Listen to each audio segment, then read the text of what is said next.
I'd like now to discuss the kind of problem to which neural networks are turned. Now, that is an impossible task because there's nothing to prevent a creative researcher from applying a model or a modeling framework to an unthought of problem. But there are some general, very abstract things we can note that will help us to recognize when one problem resembles another. So when we ask a network to learn a specific mapping from an input set to an output set, one thing to take account of is what is the domain from which the input set is drawn, and what is the domain from which the output set is drawn. So sometimes they're drawn from a similar domain. That is, if we interpret an input pattern, we might say this is an image, or we might say this is a sentence, or we might say this is a physiological state. Remember, they're just numbers, we have to interpret them. After doing that, then the outputs, if the outputs are from the same domain as the input, so if we take an image as an input and produce an image as output, or we take a sentence as input and produce a sentence as output, or we take a physiological reading and produce a physiological prediction, in each case we're mapping from a rich domain of pictures, sentences, health, to the same domain or a similar domain. This can be shown here schematically for the case of a three-layer feed-forward network. And when we do this, what we've done, if you're of the engineering stripe, is we've implemented a filter, a very complex nonlinear filter. But this is really useful in many domains in which we wish to do things like encode, compress, modify, clean up an image or a signal of some sort. So here, for example, supposing we train the network on the images shown on the left, one thing that can happen is if the network is trained to reproduce these images, perhaps with some minor modification at the output, then when the network is trained, it is in some sense sensitive to these specific images.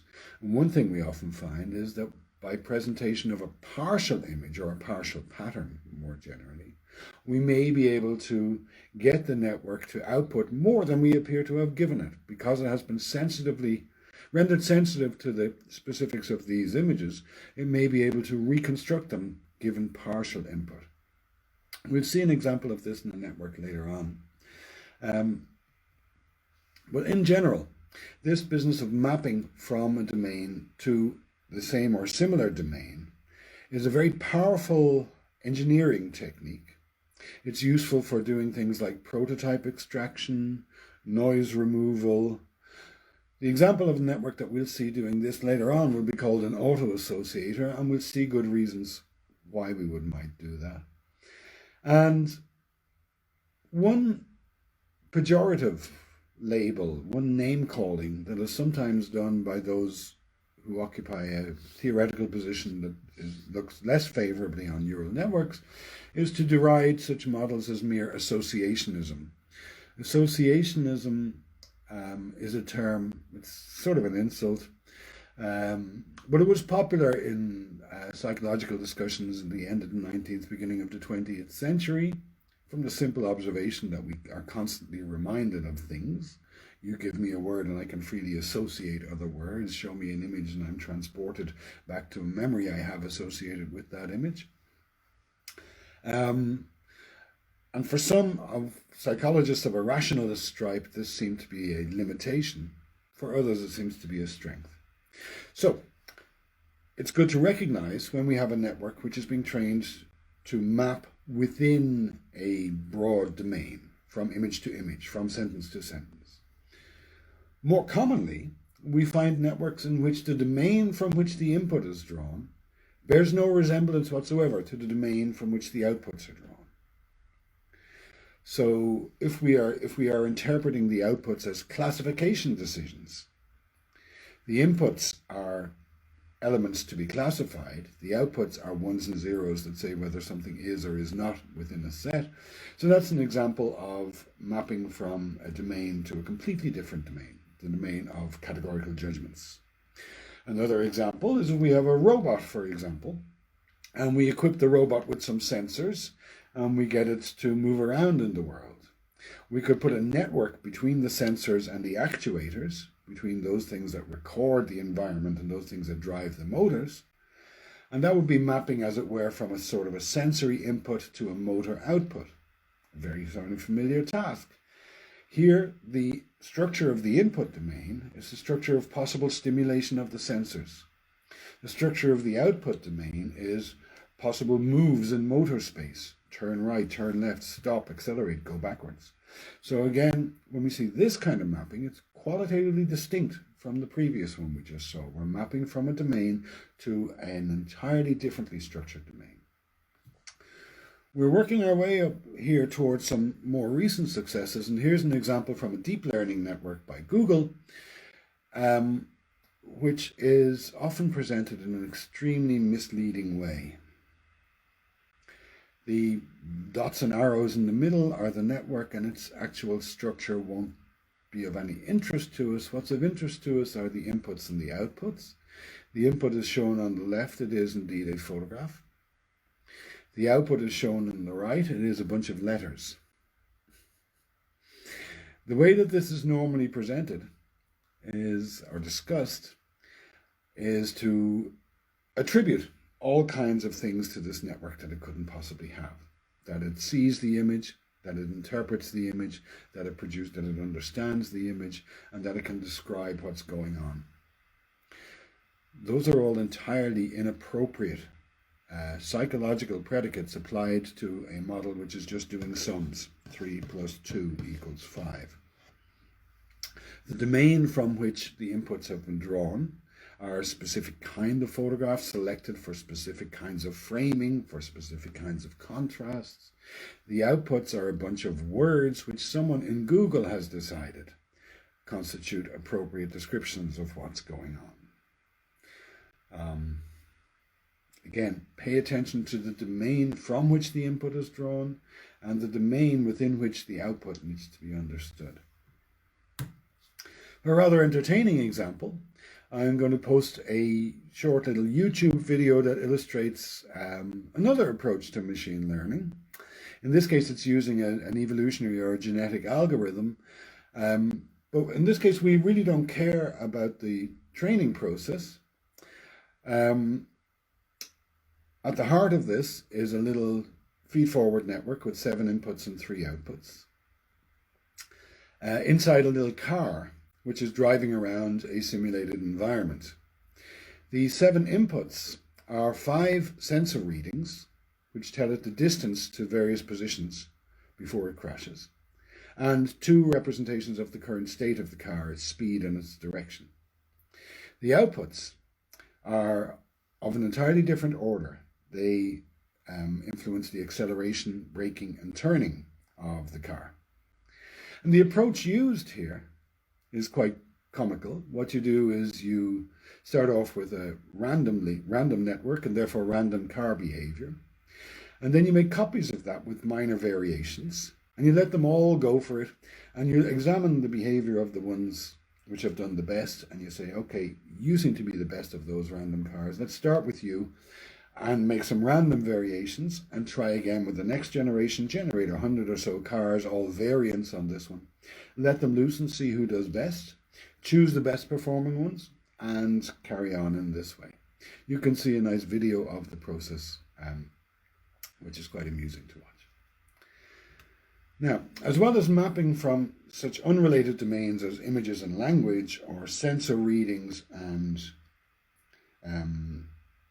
motor commands, we've alluded to a very common situation which we could almost regard as a third one, which is where we are mapping from some continuous domain to a discrete categorical domain. So the input represents some datum from the real world, the output represents the probability estimates that this datum belongs to one of n discrete categories. Now this is a special case, that's why I want to emphasize it as a third possibility, because if we want to interpret the outputs of the network as the probability that something lies, that the input lies within a class, then there are certain formal conditions that are required. So probabilities are numbers between 0 and 1 representing certainty, 0 representing absolute certainty the other way, and no. And if we have 3 classes, for example, then interpreting those numbers as probabilities demands that they all add up to 1. If they add up to more than 1, they're not probabilities. It doesn't make any sense. So when we start to interpret the outputs as classifications, there are certain formal restrictions that we will need to include, which modify slightly the way that we calculate error at the output networks. And so those 3 cases, mapping from a domain to the same domain, mapping from a domain to an absolutely different domain, and this very specific one of mapping from some continuous domain to a set of probabilities, they are all importantly different. Sticking with this business of classification, if we have only 2 output classes, supposing we want to say something is or is not a banana, we don't actually need 2 units for that. One to represent, yes, it's not a banana, and the other one to say, no, it's not a banana. We could have instead a single unit, and we could interpret the value of that unit depending on whether the output is on either side of 0.5. So if it's above 0.5, we say it belongs to the class. If it's below 0.5, we'll say it doesn't belong to the class. Now, in general, we wouldn't want to spend too much effort here training the network to approximate the target values of 1 and 0, which we would have in our training set. We really only care about the side of the discriminant on which we find ourselves. And this motivates the use of our familiar logistic function, which is S-shaped and displays sensitive variation around the center of its net input, around 0. And the interpreter of the output of this network then would simply look to see, is the output above 0.5 or below 0.5. In general, all network outputs have to be interpreted by a person who brings certain motivating factors together with them. Now, when we're dealing with classification, there's some slight technical points to be made.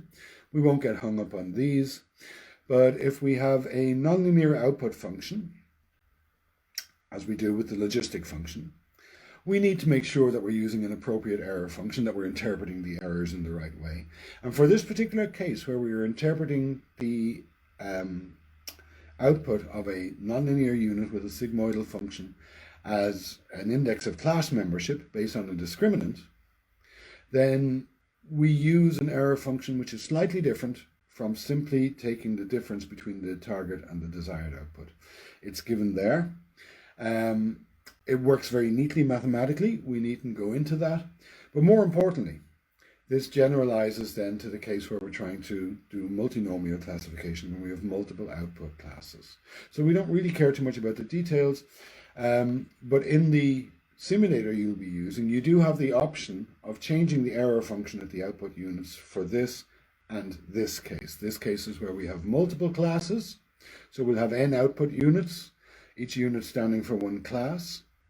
And we'll interpret the outputs such that they are probabilities, which means there's the additional constraint that all the outputs have to add up to 1 collectively. This changes the way in which we calculate errors. It turns out to be neat mathematically, but it means that the error in one unit has to be interpreted with respect to the other output units as well, which is a kind of a dependency we haven't seen. We don't care about the complexities of this. We were taking a probability and statistics class, we would probably dive into it and get it right. I'm not convinced I have. Importantly, if you are using our basic prop simulator and you wish to do classification, there is the option there. It's called X-entropy, that's for cross-entropy, which changes the output function. Try it out. If you're doing a classification task, try it out and see does it work. So, what we're going to do next is we're going to have a look at some more recent networks from the third wave of connectionism, so-called the era of deep learning.